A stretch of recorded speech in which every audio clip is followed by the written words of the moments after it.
guys, my name is Jannika and welcome to video number 2 about female articles. Today I'd like to teach you how to define a noun by a semantic group. Female noun by its semantic group. I will point out a few groups and give you examples. So group number 1 are of course female persons as die Mutter, the mother. Yeah, but we do have also words like the sister, die Schwester, die Tochter, the daughter are female. The sister and the daughter. Yeah, I translated it before. Okay, let's go on.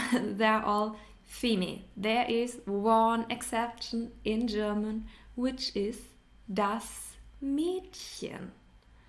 Das Mädchen is a neutral noun, but of course the biological sex is feminine, but it's still a neutral noun.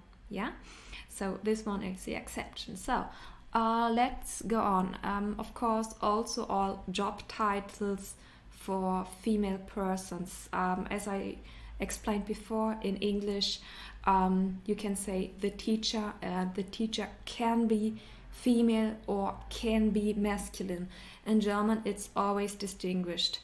The teacher, der Lehrer, would be masculine, but if you add en, die Lehrerin, it is automatically female. So die Lehrerin is a female teacher. Or der Arbeiter, masculine, the worker. Die Arbeiterin is a female worker, and in English it's one form, in German not. Please be aware of it. It's a huge difference between German and English.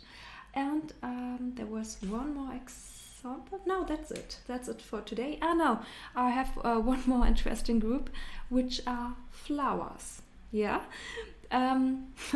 Not all flowers are female, but many flowers are female. Example giving, die Rose, the rose. So that was my short video about semantic groups for female nouns in German. I hope you had fun. Maybe you want to follow me on Instagram or give me a like or subscribe my channel. I would be so thankful. And thank you so much. And I hope to see you in one of my next videos.